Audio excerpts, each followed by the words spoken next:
"May I have your leftovers, sir?" But when the millionaire saw her children, a miracle happened. Sarah Wells never imagined life would take her from a comfortable apartment to sleeping in the back of an old car with her two babies, 1-year-old Noah and 2-year-old Lily Rose. Her ex-husband had walked out right after Noah was born, leaving her with debt, eviction notices, and no family to turn to.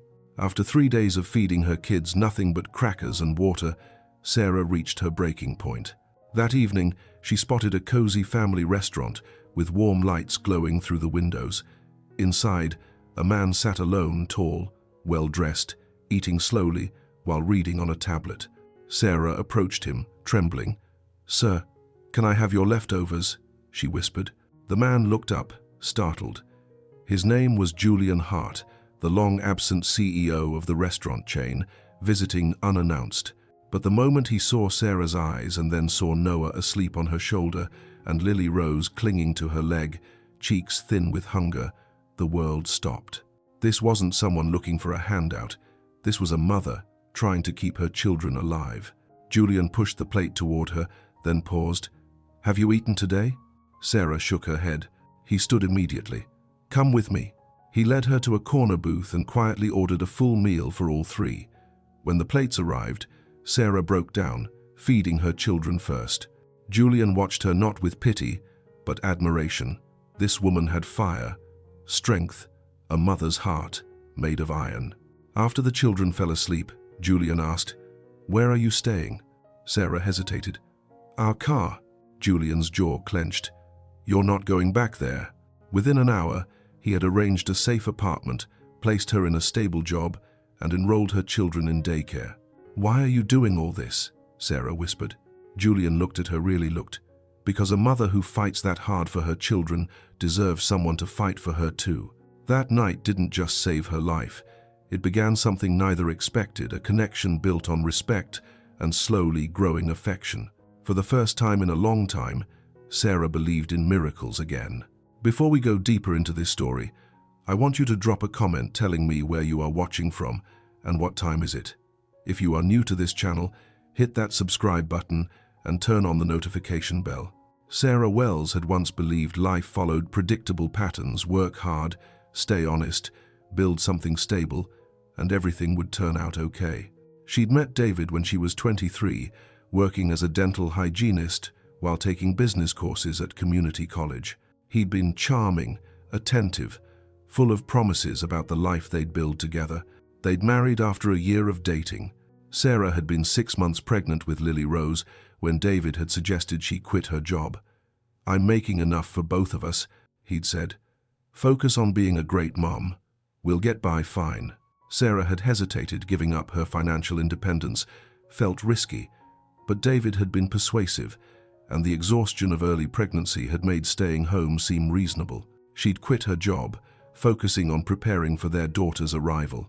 Lily Rose had been born healthy and perfect, with David's dark eyes and Sarah's button nose. Those first months of motherhood had been exhausting but joyful. David had seemed engaged, proud of his daughter, supportive of Sarah's adjustment to full-time parenting. Then Sarah had gotten pregnant again when Lily Rose was barely 10 months old. The pregnancy hadn't been planned, and David had reacted with visible stress rather than excitement. "Another baby already?" he'd said, frustration clear. "Sarah, we can barely afford one kid. How are we supposed to manage two?" "We'll figure it out," Sarah had said, trying to sound confident despite her own anxiety. "Lots of families have children close together. It'll be hard at first, but they'll have each other as playmates." But David's stress had morphed into resentment. He'd started coming home later, claiming work obligations. He'd been distant when home, spending time on his phone rather than engaging with Sarah or Lily Rose. The affection that had characterized their early relationship had evaporated, replaced by tension and barely concealed frustration. Noah had been born on a Tuesday morning after 14 hours of labor. David had been present for the delivery, but had left the hospital 3 hours later, claiming he needed to handle something urgent at work. Sarah had been discharged 48 hours after giving birth, taking a cab home with both children because David hadn't answered his phone. When she'd arrived at their apartment, David's belongings had been gone. the closet emptied of his clothes, his personal items removed from the bathroom. The only thing he'd left was an envelope on the kitchen counter containing a handwritten note and divorce papers. "Sarah, I can't do this. I'm not cut out to be a father to 2 kids. I'm not cut out to be married. I've cleared out the joint account to cover first month at my new place. You can have the apartment until the lease ends next month. After that, you're on your own. Don't try to find me. I've already talked to a lawyer. Sign the papers. David." Sarah had read the note 3 times, Noah crying in her arms and Lily Rose pulling at her leg, before the full reality had hit her. Her husband had abandoned her with a newborn and a toddler. He'd taken their money, the $3,000 they'd saved, leaving her with approximately $200 cash, and 1 month before rent was due again. She'd called David's phone repeatedly, disconnected. She'd tried his work number. "Mr. Wells no longer works here," the receptionist had informed her. She'd contacted his parents, who'd claimed they didn't know where he was and didn't want to be involved in their marriage problems. That first week alone had been survival mode, feeding and changing 2 children while recovering from childbirth, running on maybe 8 hours of sleep total across 7 days, trying to figure out how to obtain formula and diapers with limited funds. Sarah had applied for emergency assistance, but had been told processing would take 4 to 6 weeks. She'd reached out to her own parents, only to be reminded why she'd distanced herself from them years ago. "You made your bed lying down with that man," her mother had said coldly. "We told you David wasn't reliable. Now you want us to fix your mistakes? We have our own problems, Sarah. You're an adult. Figure it out." Sarah had tried returning to her dental hygienist position, but they'd filled her role months ago and had no openings.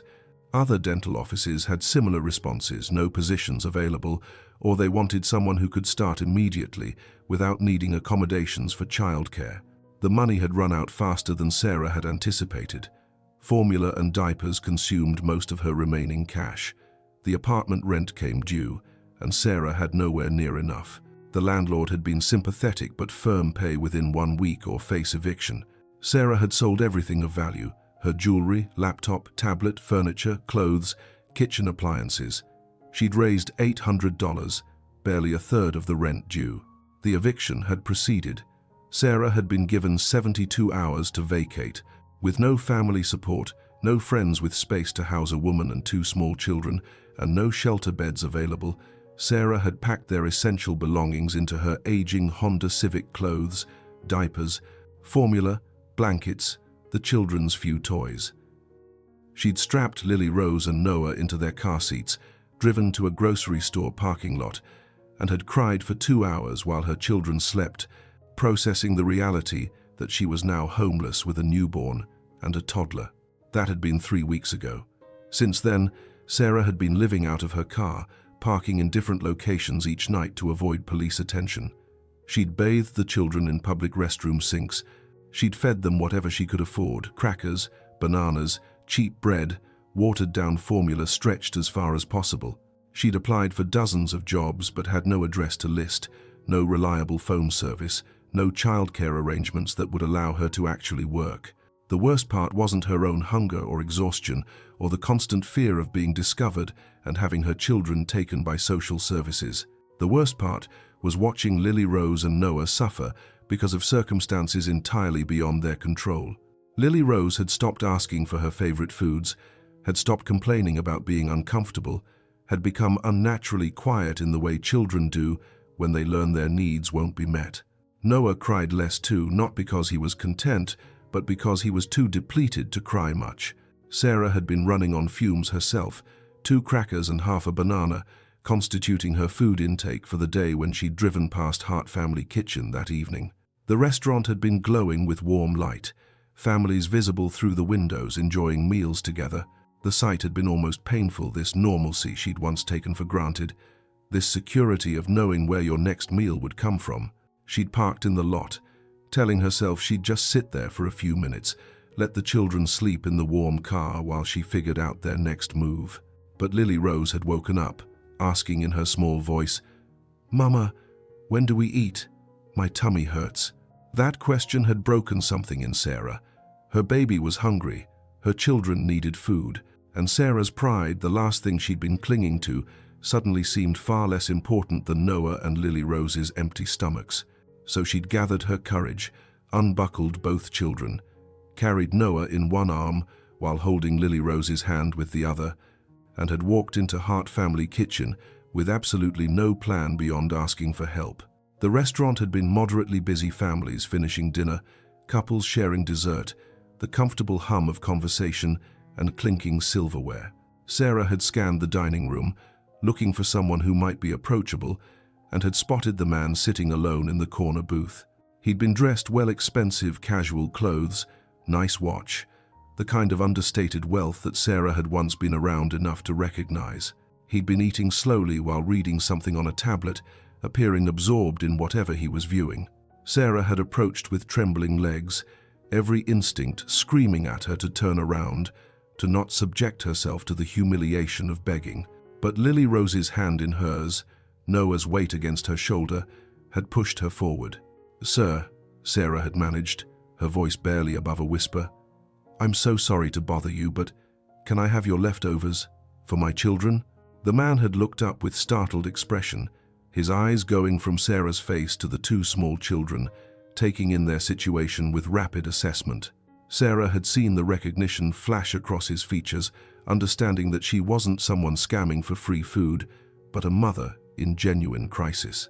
What Sarah hadn't known was that the man sitting before her was Julian Hart, founder and CEO of Hart Hospitality Group, the company that owned not just this restaurant, but 43 others across 6 states.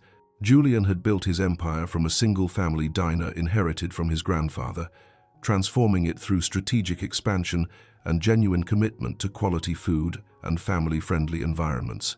Julian was in town visiting this particular location, unannounced, something he did periodically to assess operations without management, putting on special performances for the boss.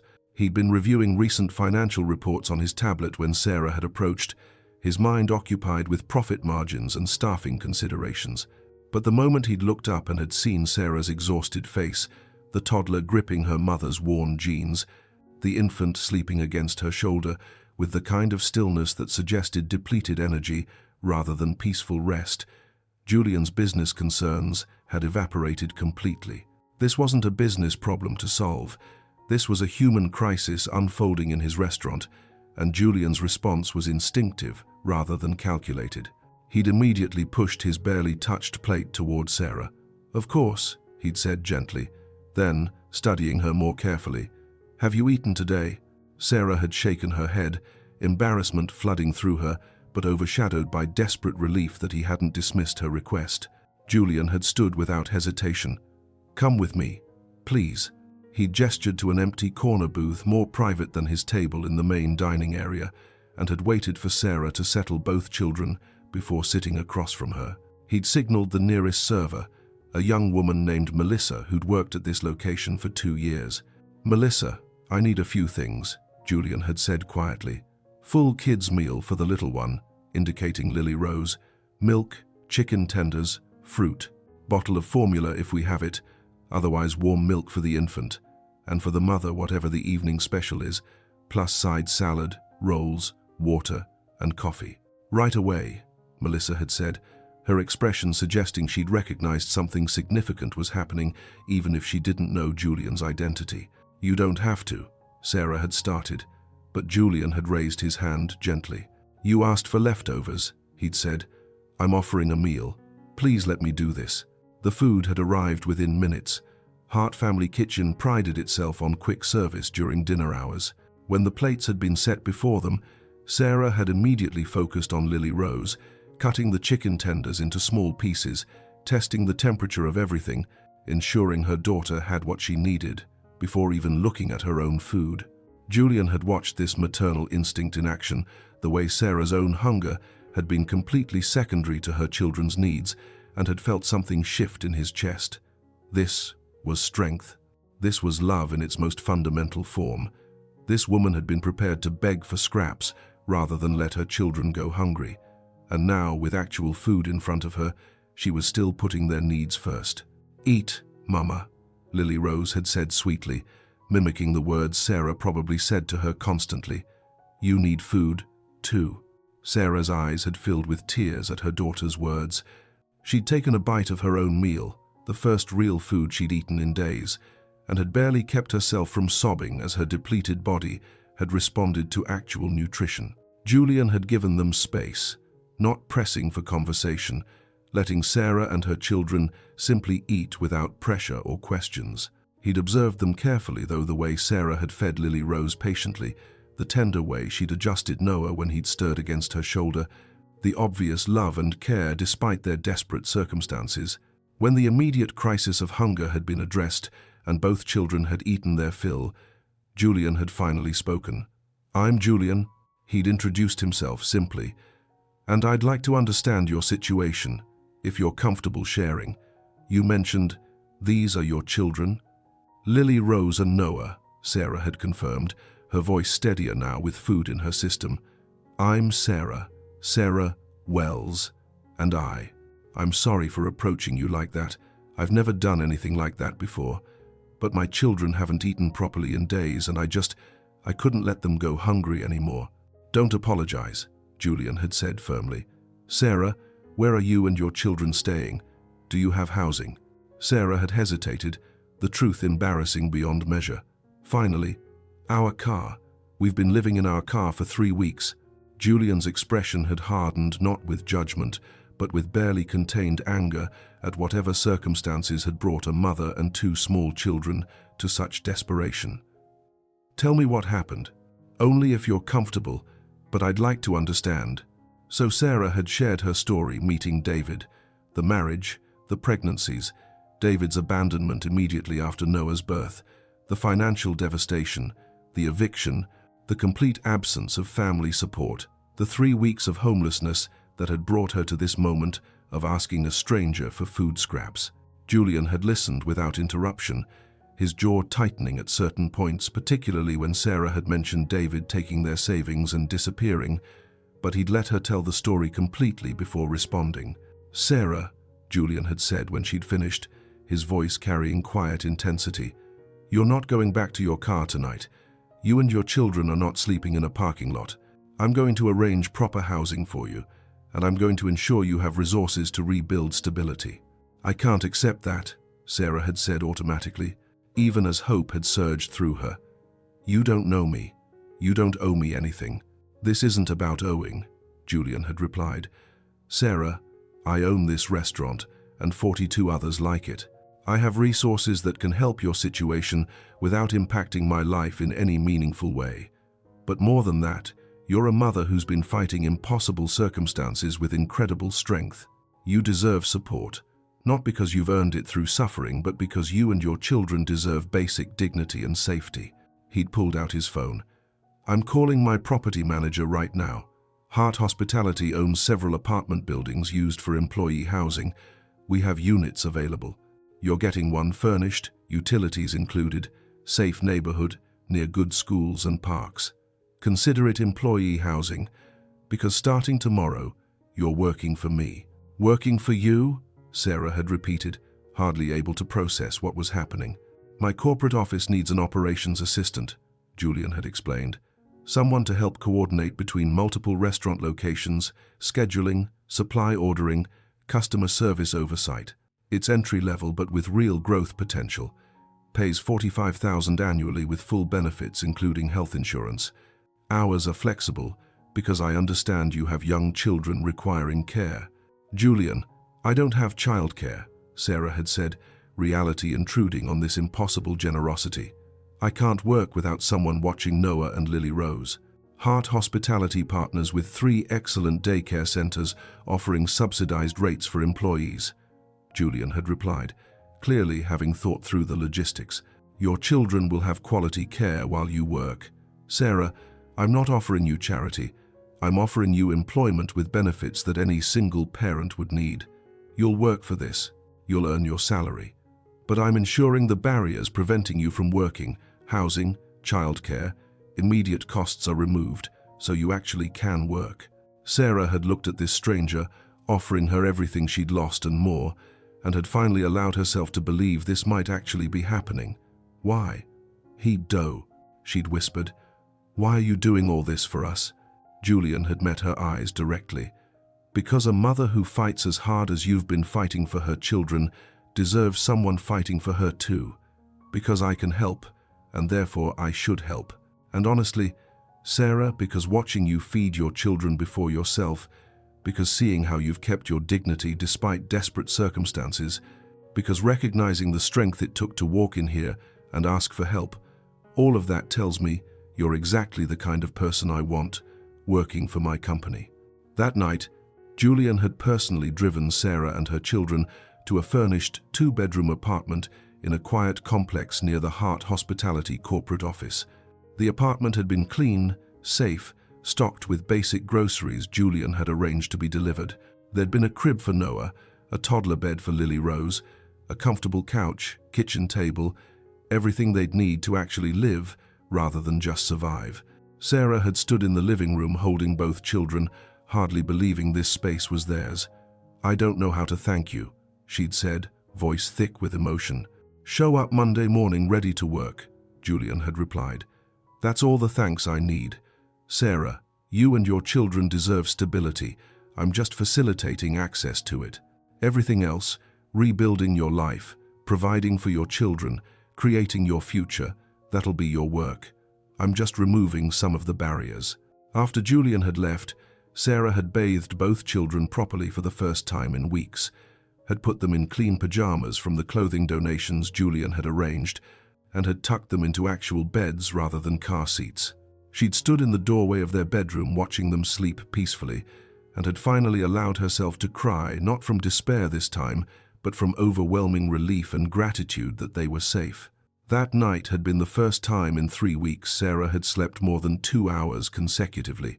She'd woken repeatedly to check on the children, still half convinced this apartment would disappear and she'd find herself back in her car.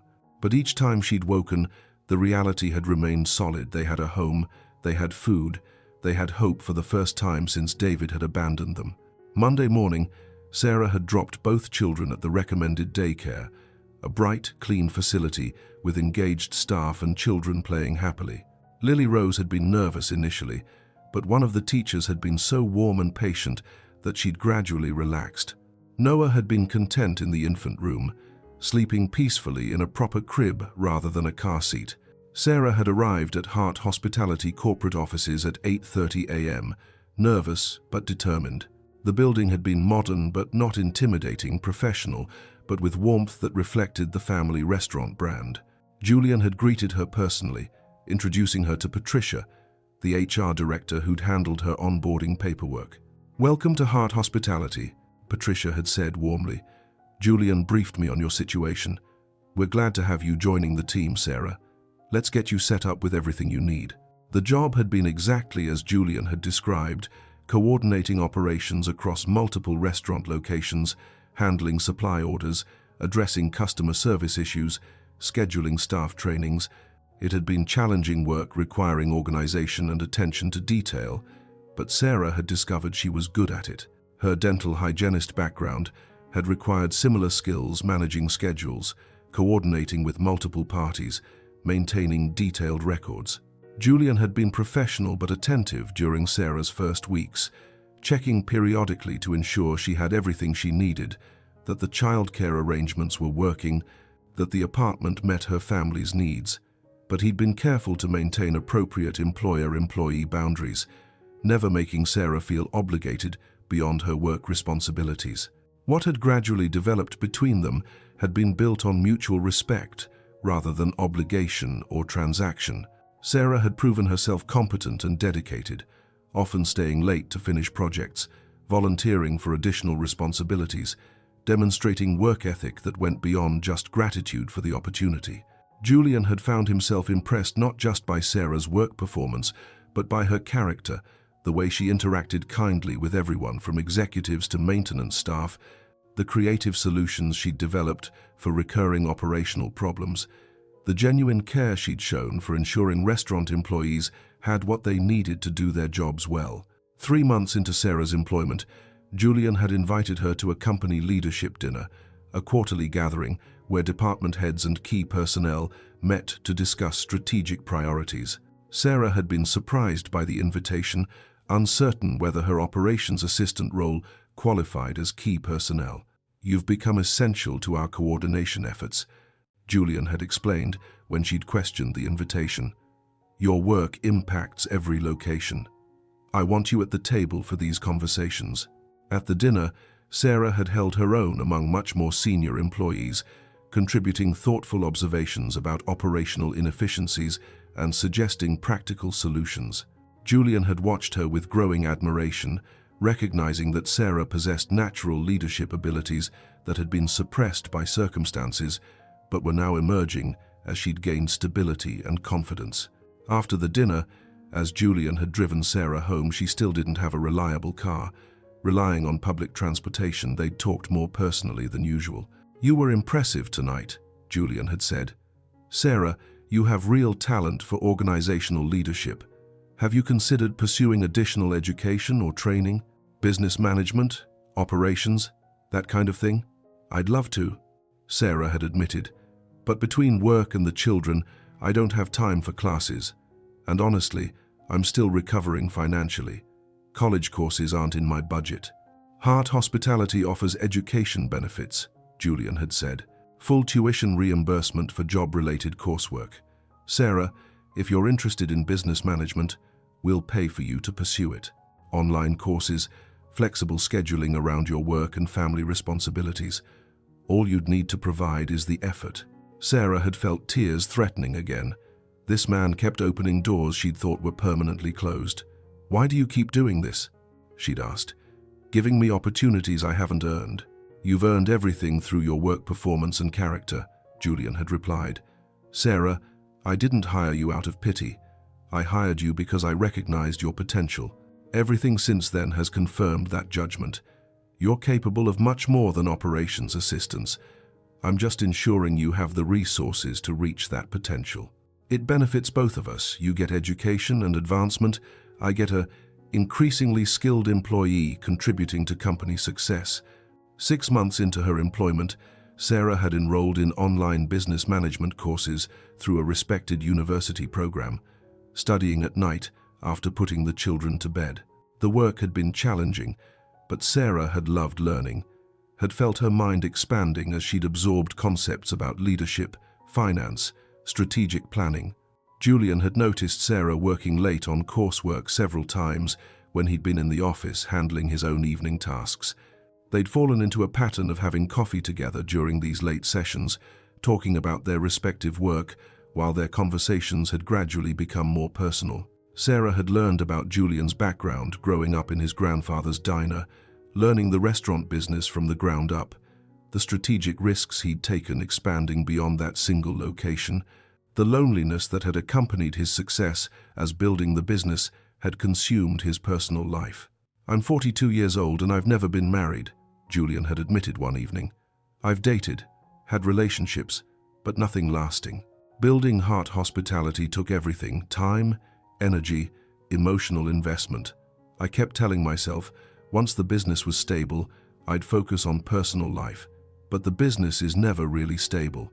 There's always another challenge, another opportunity, another crisis requiring attention. And meanwhile, years passed, and I woke up one day realizing I'd built something successful, but was living a very empty personal life." "Do you regret that?"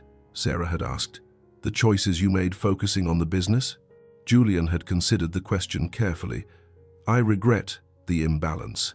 I'm proud of what I built. Heart Hospitality employs over 2,000 people, serves millions of customers annually, has become known for genuine family-friendly values. That matters. But I regret not making space for personal connections that give life meaning beyond just professional achievement." "You made space for us," Sarah had said quietly. "For me and my children, when we desperately needed someone to care. That's meaningful, Julian. That changed our lives completely." "Meeting you changed my life too," Julian had replied, then seemed surprised he'd said it aloud. "Sarah, that night you walked into my restaurant asking for food for your children, you reminded me what actually matters. Not profit margins or expansion strategies, but people. Real people with real struggles deserving of compassion and support. You showed me I'd been so focused on business success that I'd lost sight of why the success mattered in the first place. Their relationship had shifted after that conversation, remaining professional at work, but evolving into genuine friendship outside of office hours. Julian had started joining Sarah and her children for casual outings, playground visits on weekends, Saturday morning breakfasts, trips to children's museums, where Lily Rose and Noah had delighted in hands-on exhibits, while Julian and Sarah had talked. Julian had been surprisingly natural with the children. He'd let Lily Rose drag him around playgrounds, had patiently answered her endless questions, had held Noah when the infant had been fussy, had read bedtime stories in silly voices that had made both children giggle. Watching this successful, serious businessman transform into someone playful and warm with her children had affected Sarah deeply. 1 year after that night in the restaurant, on the anniversary of when they'd met, Julian had taken Sarah to dinner, just the two of them, with Sarah's neighbor watching the children. They'd returned to Hart Family Kitchen, requesting the same corner booth where Julian had first offered Sarah and her children a meal. "I wanted to mark this anniversary," Julian had explained over dinner.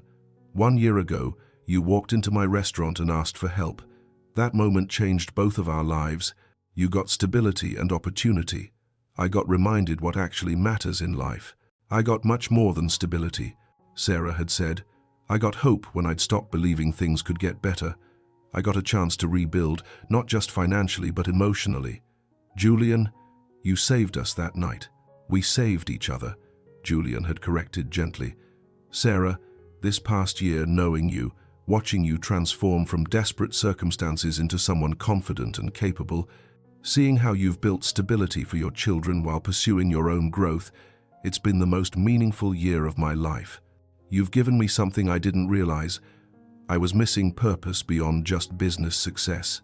He'd reached across the table, taking her hand. "I need to be honest with you about something. These feelings I've developed, they've gone beyond friendship. Sarah, I'm in love with you. I've been falling for you gradually over these months, and I can't pretend otherwise anymore." Sarah's breath had caught.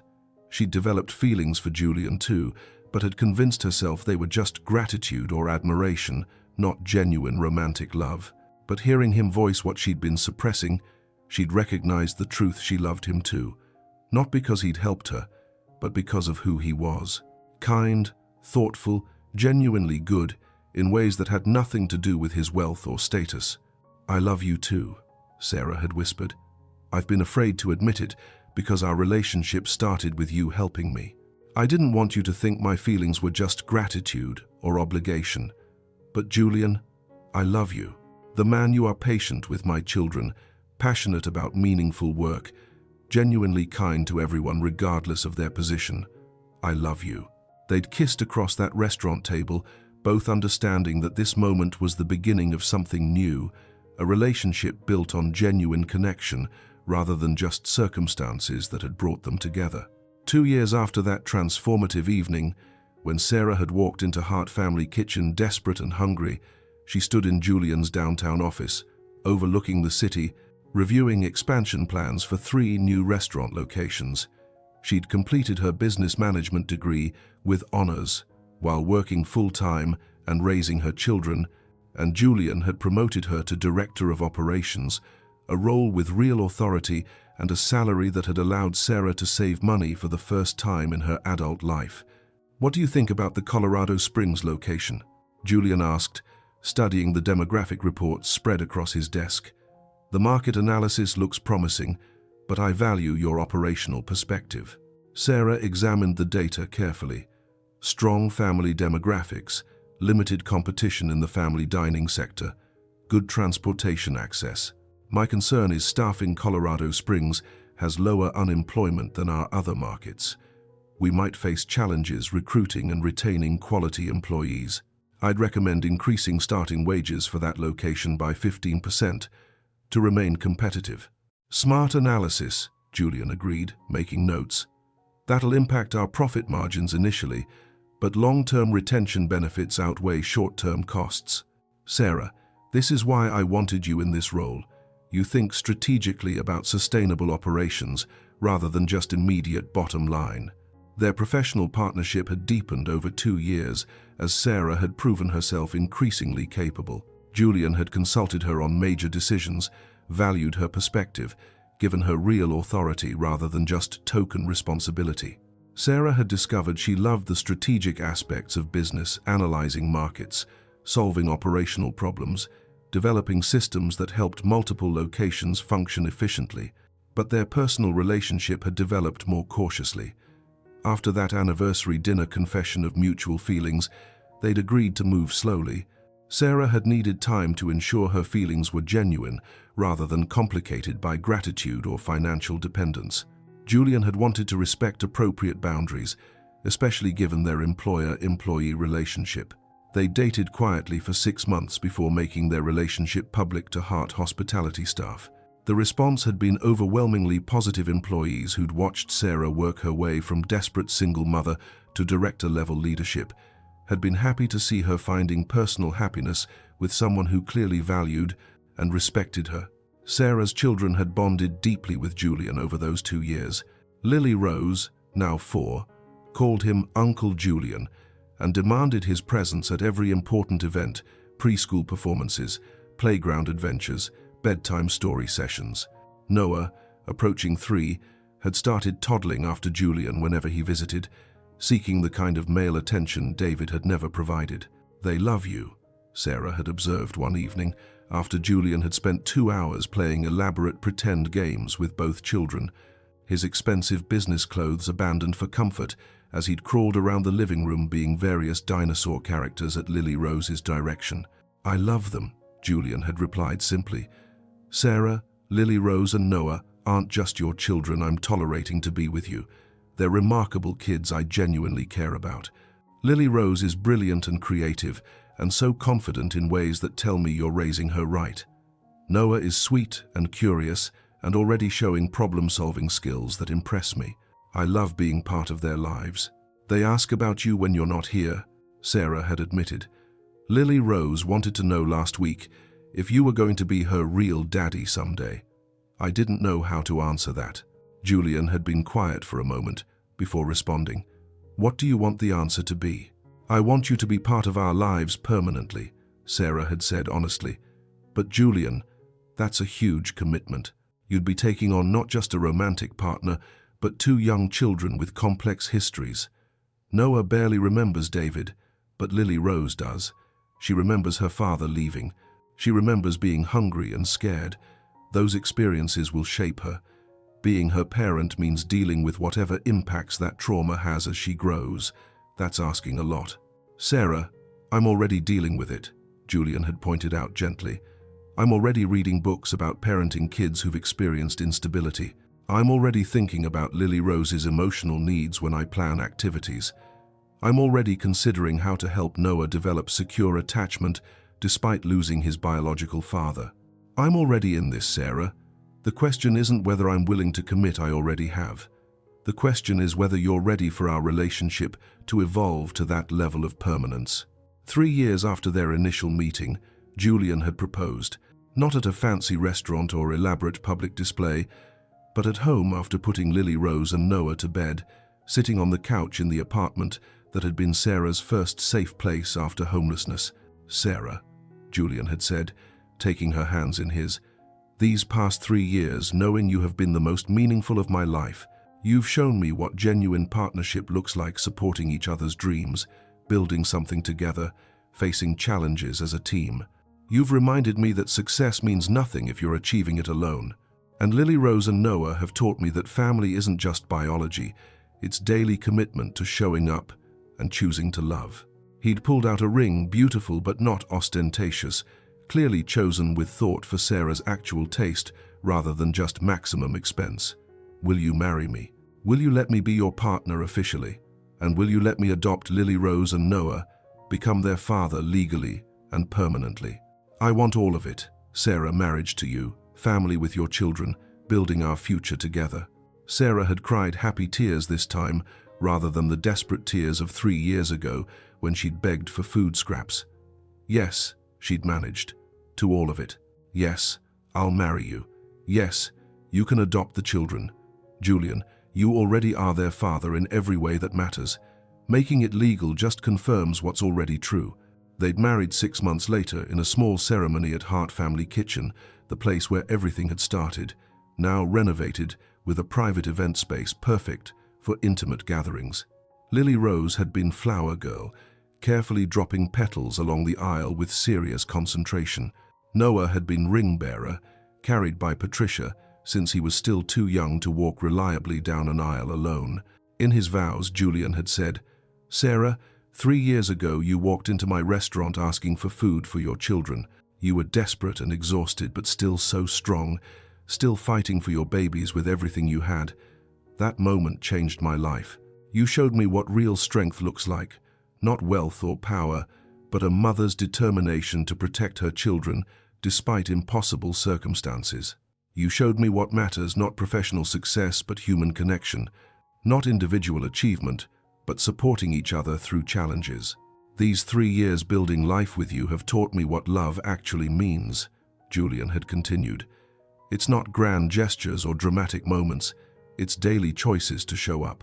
It's supporting your education while you balanced work and parenting.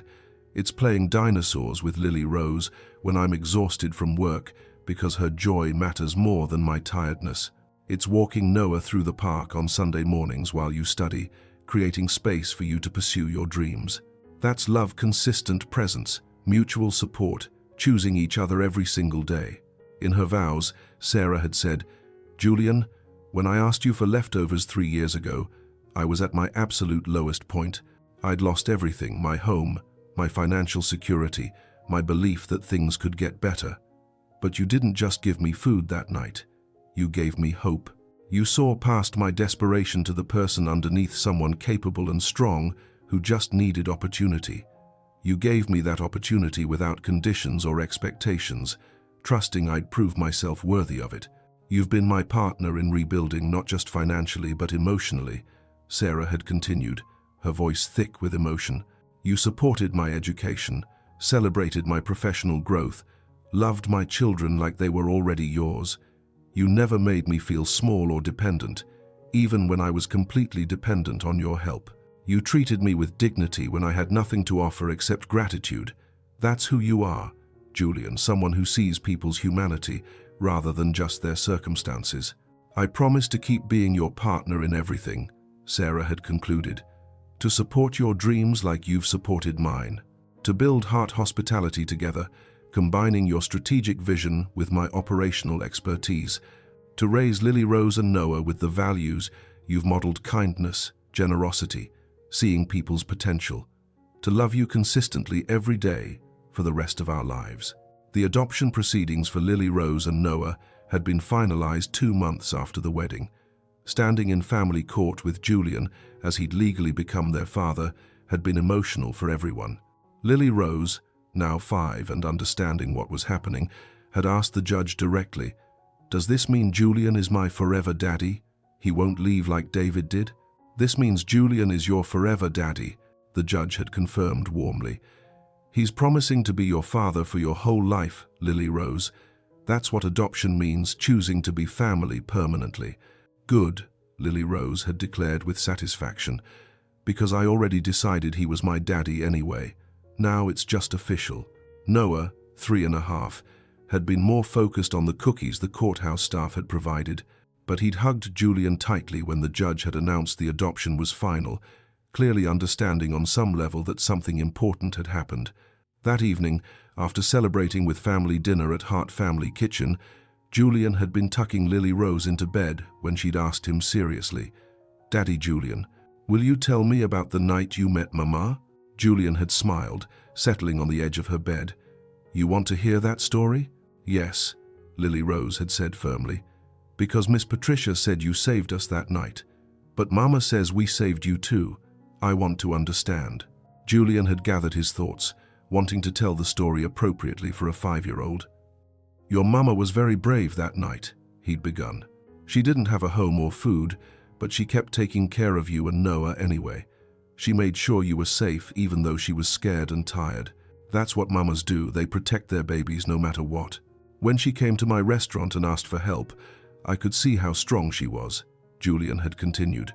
Not strong like lifting heavy things, but strong like never giving up, even when things are really hard. I admired that strength, and I had resources that could help apartments and jobs and money. So I shared those resources because that's what people should do when they can help. But why did Mama say you saved us and we saved you? Lily Rose had pressed. Because before I met your mama, my life was just about work, Julian had explained. I built Heart Hospitality, but I didn't have a family. I was lonely even though I was successful. Your mama and you and Noah reminded me that family matters more than just work success. You saved me from living a lonely life, focused only on business. So we saved each other. I gave your mama resources she needed, and your family gave me love and connection I needed. That's nice, Lily Rose had declared. I'm glad Mama asked you for food that night. Otherwise we wouldn't be a family. Me too, sweetheart, Julian had agreed, kissing her forehead. Me too. 5 years after that transformative evening, Sarah had been promoted again, this time to Chief Operating Officer of Heart Hospitality, second in command only to Julian himself. She'd earned the role through demonstrated expertise, leading successful expansions into 4 new markets, implementing operational efficiencies that had improved profitability across all locations, and developing leadership programs that had reduced employee turnover significantly. You've become essential to this company's success, Julian had told her during the promotion announcement to Heart Hospitality leadership. Sarah started with us 5 years ago in an entry-level operations role. Through dedication, intelligence, and genuine care about our company's mission, she's risen to become the person I trust most to help guide our strategic direction. This promotion reflects her earned authority and expertise. What Julian hadn't said publicly, but what everyone who'd worked with Sarah understood, was how much she'd transformed Heart Hospitality's culture. She'd implemented policies supporting working parents, flexible scheduling, subsidized childcare, paid family leave that went beyond legal requirements.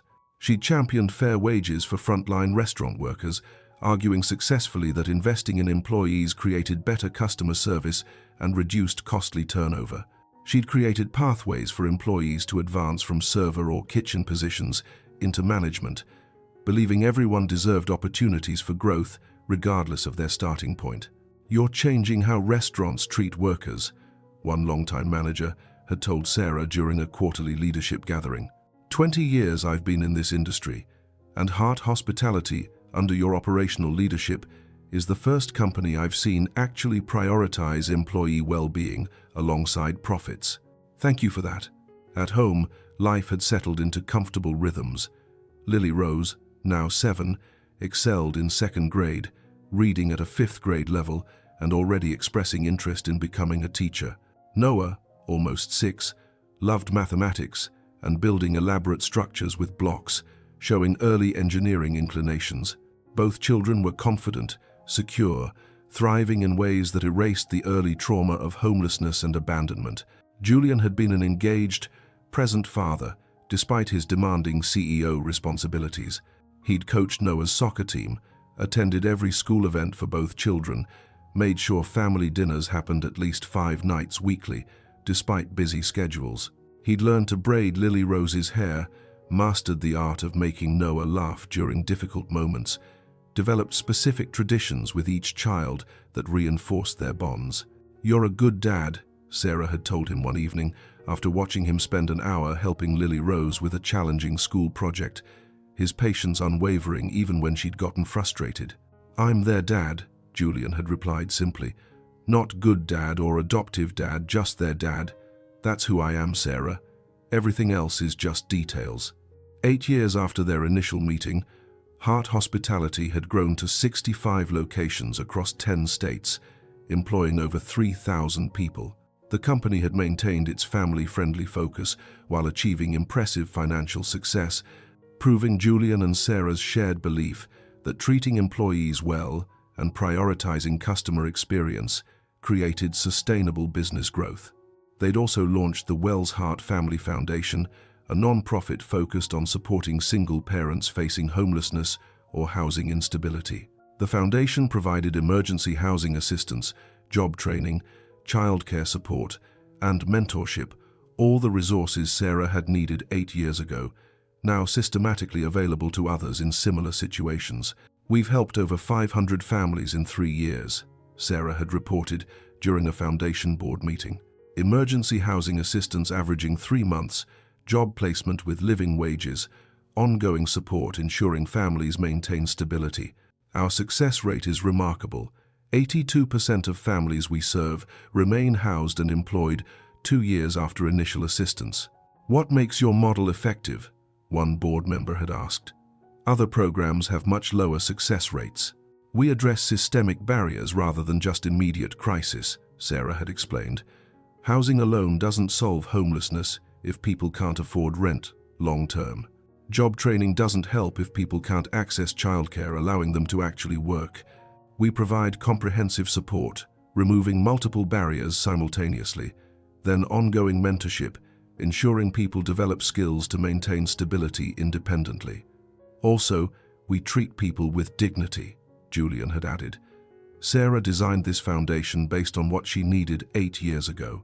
Not pity or judgment or short-term charity, but genuine support with clear pathways to independence. That respect for people's capability and potential makes enormous difference in outcomes.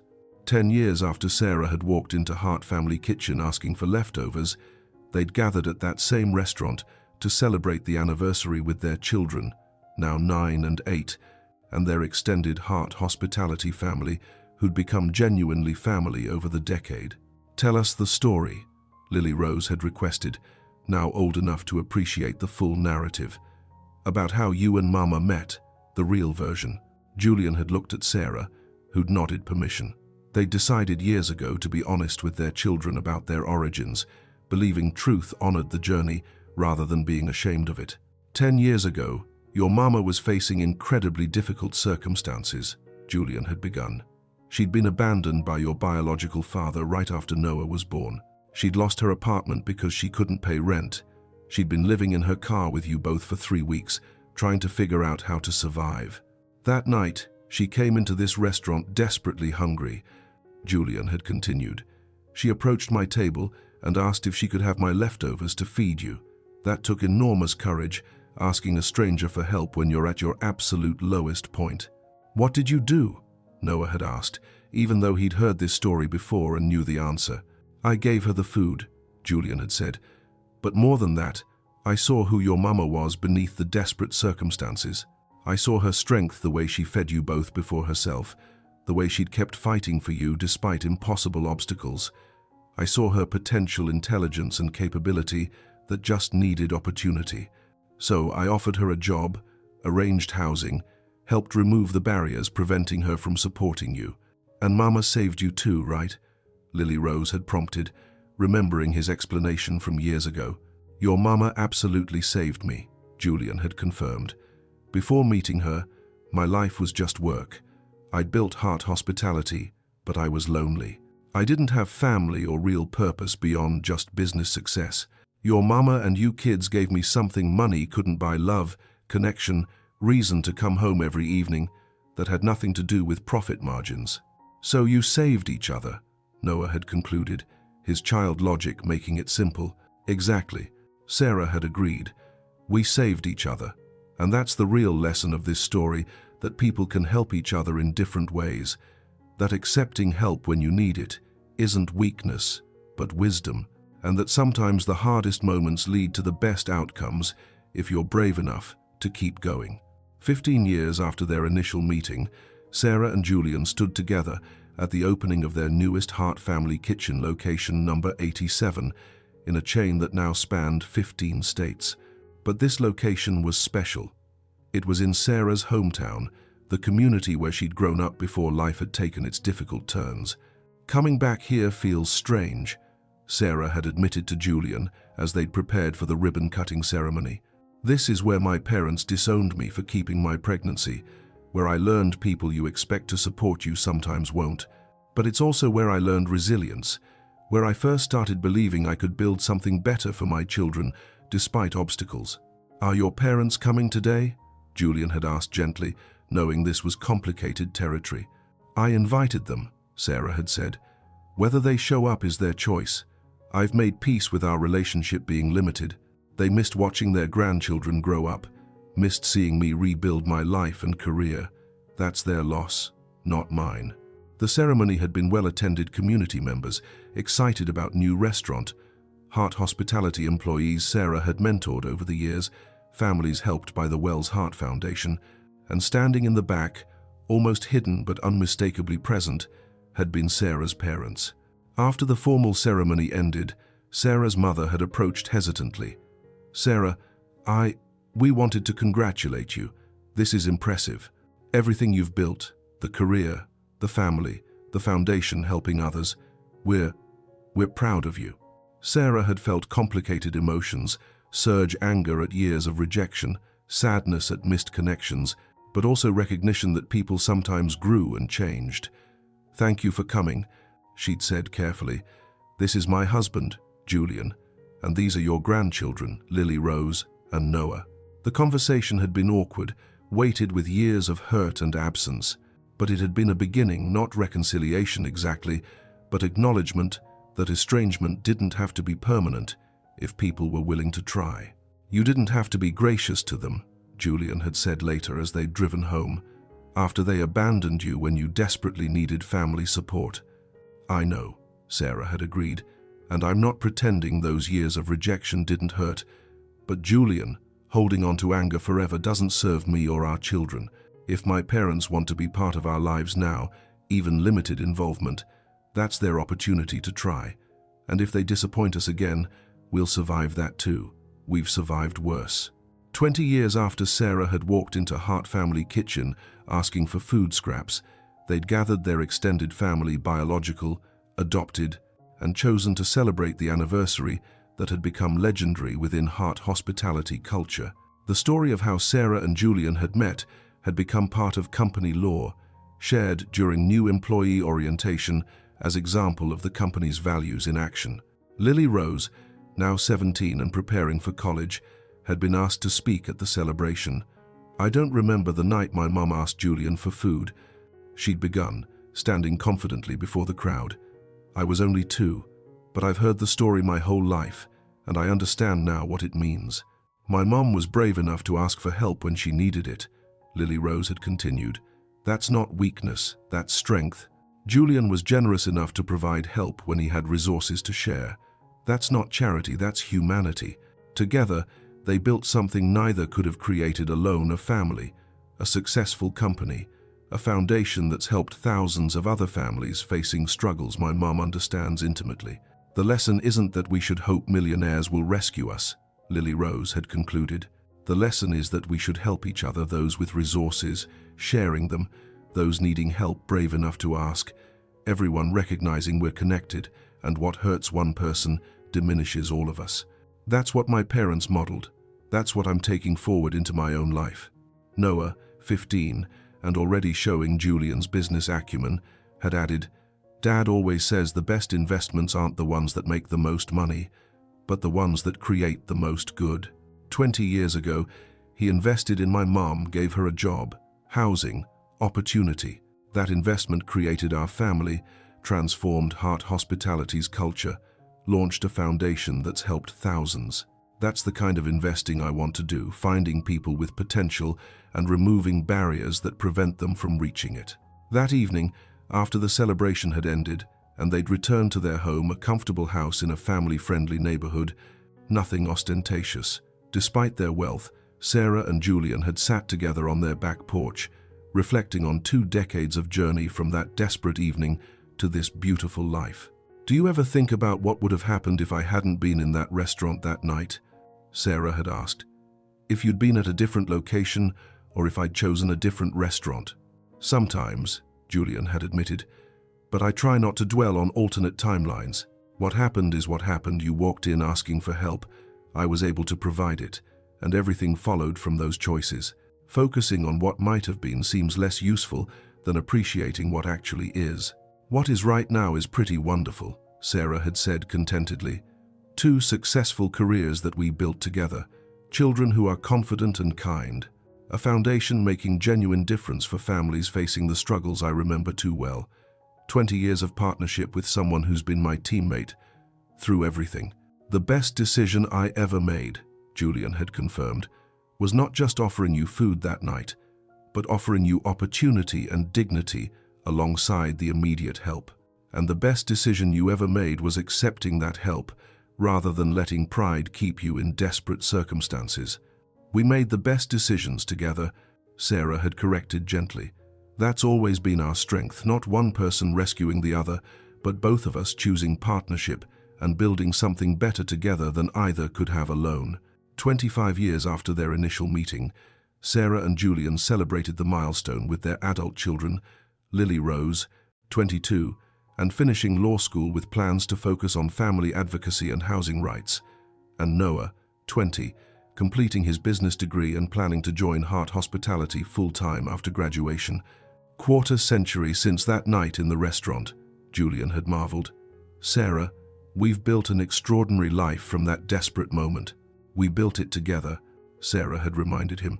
Your resources and my resilience, your strategic vision and my operational expertise, your compassion and my determination. Neither of us created this alone. Heart Hospitality now operated 130 locations across 20 states, still maintaining the family-friendly values that had defined it from the beginning. The Wells Heart Foundation had expanded nationally, serving thousands of families annually with comprehensive support, helping them move from crisis to stability. Sarah and Julian had been recognized with numerous humanitarian awards for their foundation work, though they'd always insisted the recognition belonged to their team rather than just them as individuals. The real measure of success, Sarah had told an interviewer after receiving another Community Impact Award, isn't wealth or recognition, it's how many people's lives you've touched positively. Julian and I have resources because Heart Hospitality has been commercially successful. But the success that matters is knowing we've helped thousands of families avoid the desperation I experienced 25 years ago. That's legacy, not what you accumulate, but who you help. 30 years after Sarah had walked into Heart Family Kitchen asking for leftovers, they'd gathered at the restaurant one final time before its planned renovation. The original corner booth where they'd first sat together would be preserved behind glass as part of the renovated space, with a plaque explaining its significance to the Heart family story. 30 years, Sarah had said wonderingly, sitting in that booth one last time with Julian. 3 decades since I walked in here desperate and terrified, asking you for food scraps. Julian, my life has been unrecognizable from that moment, not just financially, though that's obviously transformed, but emotionally, relationally. I learned what genuine partnership looks like, what it means to support each other through challenges, how to build family on foundations of daily choice rather than just biology. You transformed my life just as much, Julian had replied. Sarah, before that night, my life was successful but hollow. Work, profits, expansion, all of it felt empty because I wasn't sharing it with anyone. You and Lily Rose and Noah gave me family. You gave me purpose beyond just business achievement. You showed me that the best investment isn't financial returns, but human relationships built on mutual respect and love. They'd sat in comfortable silence, both grateful for the unlikely journey from desperation to love, from a mother begging for leftovers to a partnership that had touched thousands of lives beyond just their own immediate family. The booth should stay, Sarah had decided, behind glass, preserved with the plaque. Because this is where everything began, where desperation met compassion, where someone with nothing asked for help from someone with resources, where both people chose to see each other's humanity. That's the story worth preserving. That's the legacy worth passing forward, Julian had agreed. Not wealth or success, but the lesson that we can help each other, that asking for help is strength, not weakness, that responding with compassion creates ripples extending far beyond the immediate moment. And sitting in that booth where 3 decades earlier, a desperate mother had asked for food, and a compassionate man had offered not just a meal, but opportunity and dignity. Sarah and Julian understood that sometimes the worst moments contain seeds of the best futures if people are brave enough to ask for help and generous enough to offer it when they can. 35 years after Sarah had walked into Heart Family Kitchen asking for leftovers, she passed away peacefully at 73 after a brief illness. She'd lived to see both her children established in meaningful careers. Lily Rose, as a prominent family law attorney, advocating for housing rights and child welfare. Noah as COO of Heart Hospitality, working alongside Julian to continue expanding the company's mission. She'd known 8 grandchildren, had witnessed the Wells Heart Foundation serve over 15,000 families, had spent her final months surrounded by the family she'd built from that desperate evening decades ago. At her funeral, the church was filled beyond capacity with people whose lives she'd touched, former employees whose careers she'd mentored, families who'd received help through the foundation, community members who'd known her as more than just a successful executive, but as someone who genuinely cared about making the world better for vulnerable families. Julian, now 82, gave the eulogy, with voice steady despite obvious grief. 35 years ago, Sarah walked into my restaurant asking for food for her children. She was desperate, exhausted, homeless, with a newborn and a toddler depending on her. That moment changed both our lives forever. He paused, looking at the overflow crowd. What most people focus on when they hear our story is what I did that night, offering Sarah a job, arranging housing, providing resources. But that misses what Sarah did for me. She showed me what real strength looks like, not wealth or power, but a mother's determination to protect her children despite impossible circumstances. She reminded me that success means nothing if you're achieving it alone. She taught me that the best investments aren't financial returns, but human relationships built on mutual respect. These 35 years building life with Sarah taught me what love actually means, Julian continued. It's not grand gestures or dramatic rescues. It's daily choices to show up. It's supporting each other's dreams while managing the mundane responsibilities of life. It's parenting together through challenges and celebrations. It's building a business that reflects shared values. It's creating a foundation ensuring other families don't face the desperation Sarah experienced. Sarah transformed not just her own life but thousands of others, Julian concluded.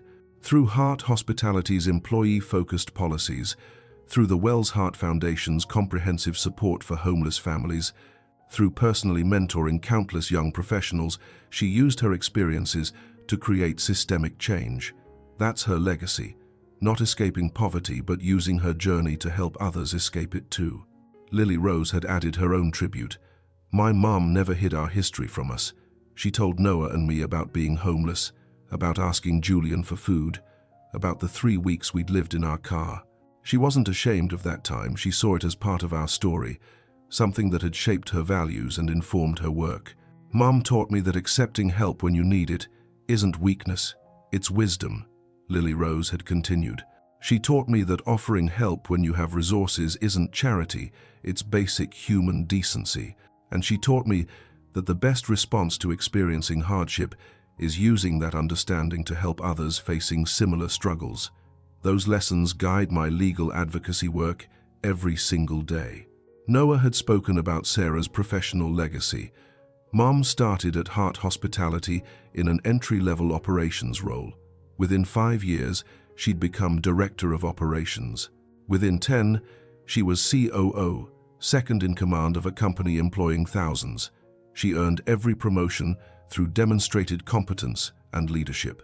But what made her exceptional wasn't just her business skills, it was how she used her authority. Mom implemented policies supporting working parents, Noah had explained. Flexible scheduling, subsidized childcare, paid family leave exceeding legal requirements, pathways for frontline workers to advance into management. She transformed Heart Hospitality's culture because she understood what working parents needed. She'd lived the struggle of trying to work while raising children alone. Her policies didn't come from abstract theory, they came from lived experience. That's what I'm carrying forward as COO, Noah had concluded. Not just continuing Mom's specific policies, but maintaining her philosophy that businesses should serve everyone, that employees deserve dignity and fair compensation, that profit shouldn't come at the expense of people's well-being. That's Mom's professional legacy. Julian had lived 7 more years after Sarah's death, spending that time ensuring the foundation continued with Sarah's values guiding every decision. He'd established permanent endowments, guaranteeing funding for both Heart Hospitality's employee support programs and the Wells Heart Foundation's family assistance work.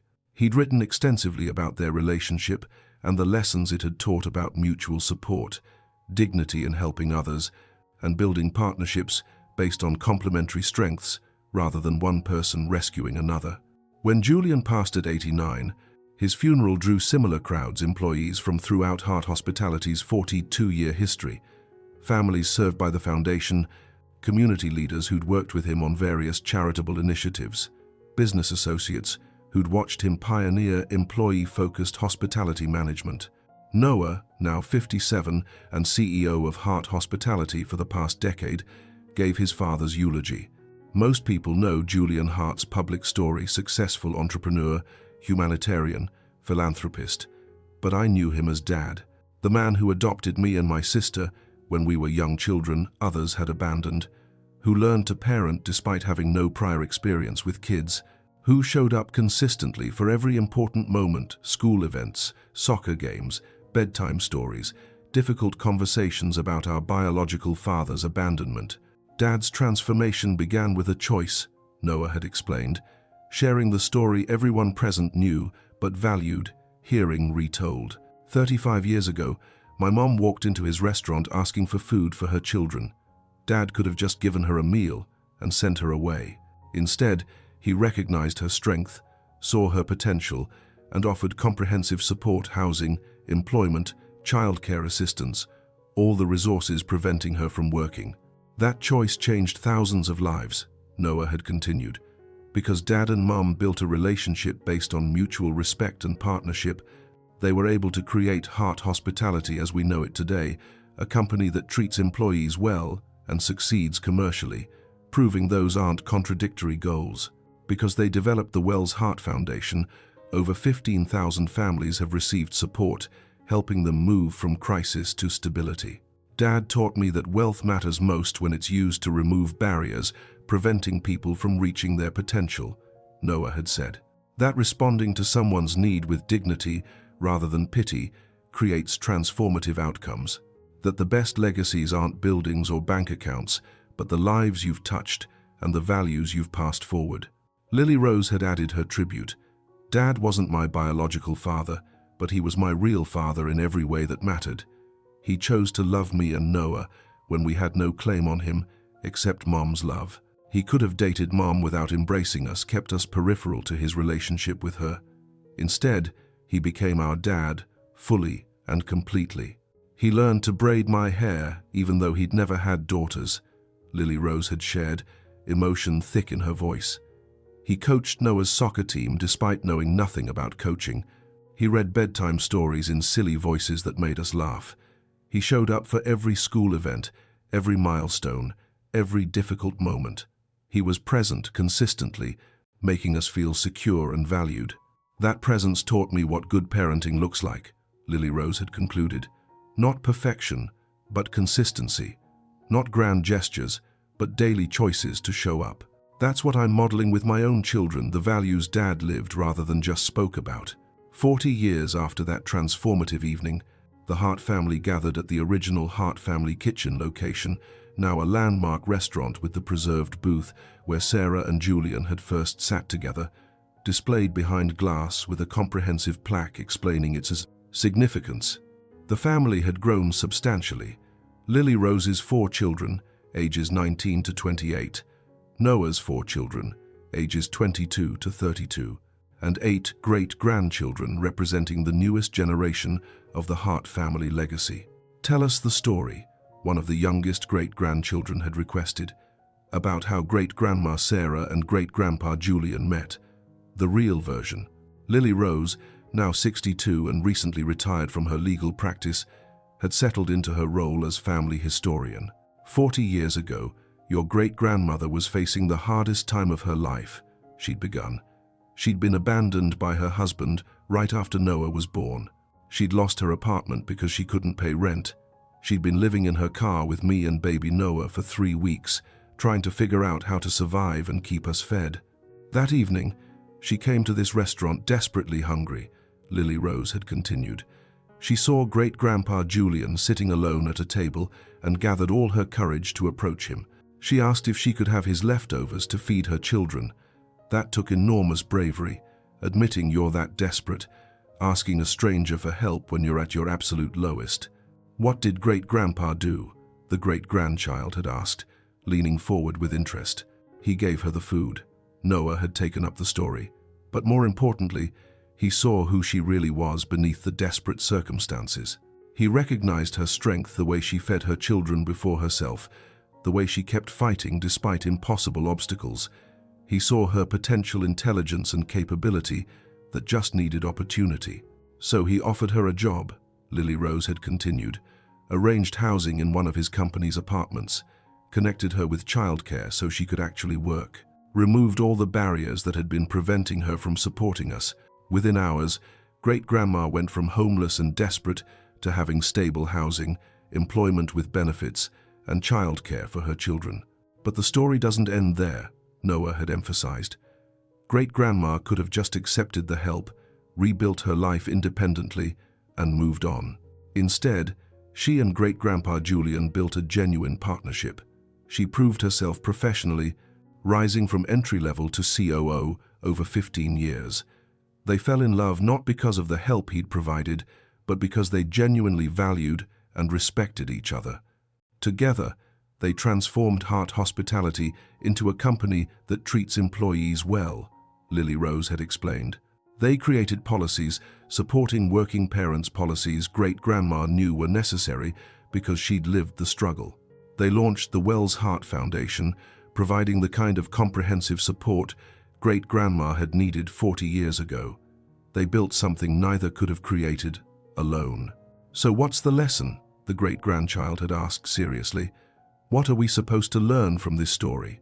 Several lessons, Noah had replied thoughtfully. First, that accepting help when you need it isn't weakness, it's smart. Great-grandma Sarah could have let pride keep her from asking for help, but she prioritized her children's needs over her pride. That took courage. Second, Lily Rose had added, that offering help when you have resources isn't charity, it's basic humanity. Great-grandpa Julian had wealth and chose to use it, removing barriers for someone with potential.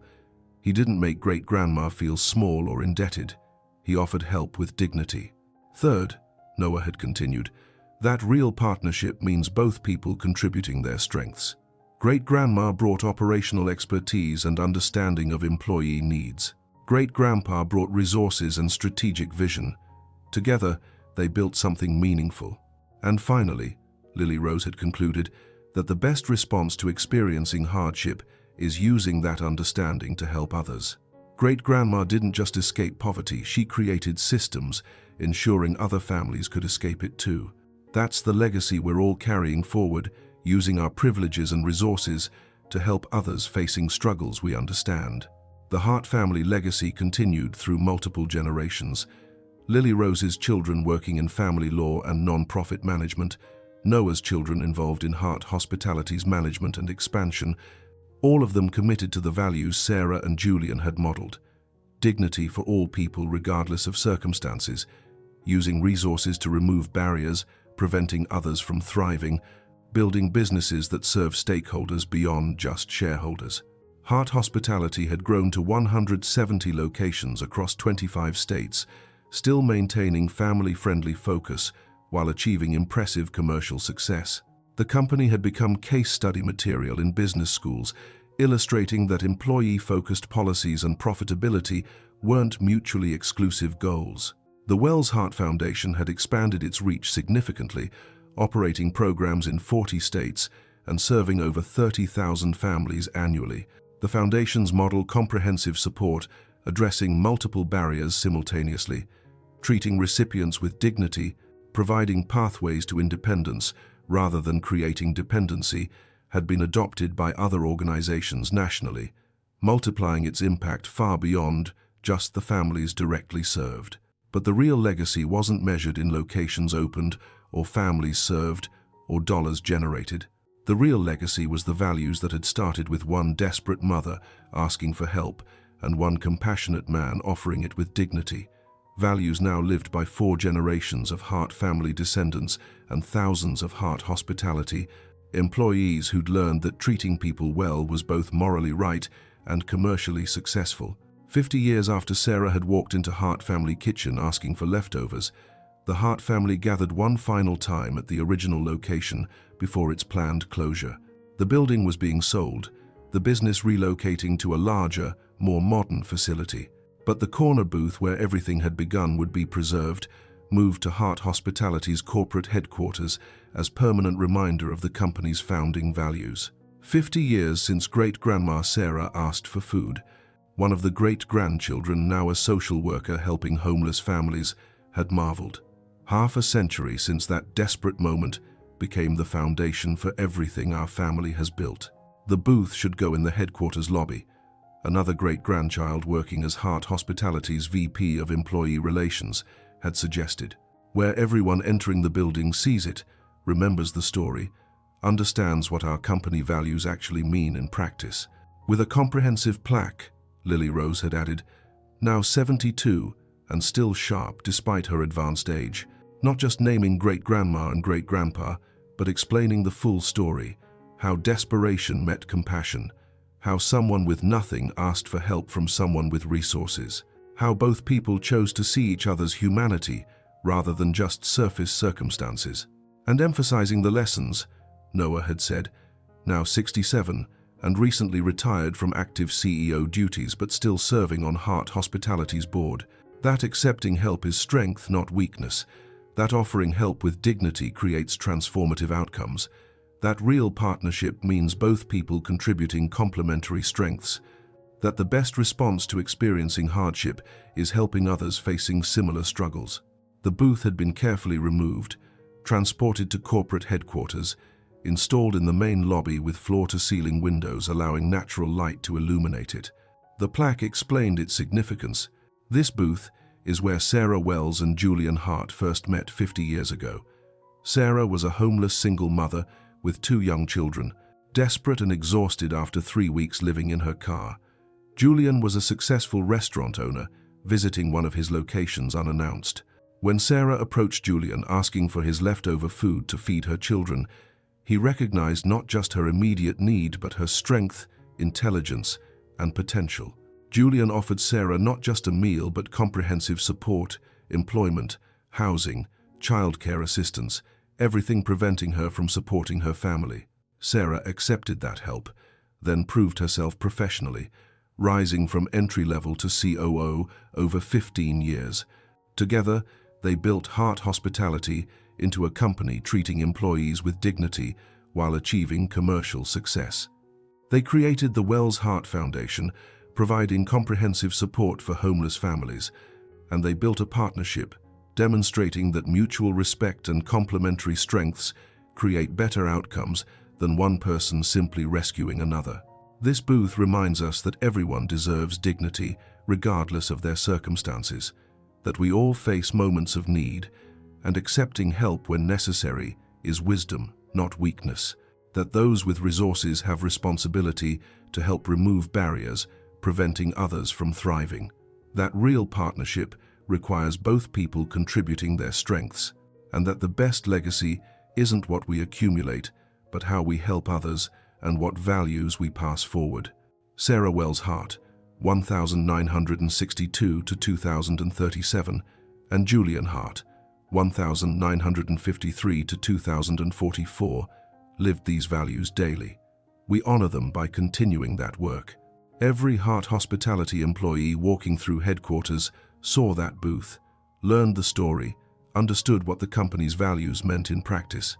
Every Wells Hart Foundation staff member understood they were continuing work, started by someone who'd experienced the desperation their clients faced.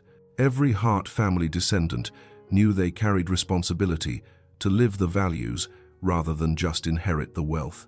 And in the end, that was the real miracle of that evening 50 years ago, not that a millionaire had helped a desperate single mother, though that had certainly been important. The real miracle was that both Sarah and Julian had chosen to see each other's full humanity.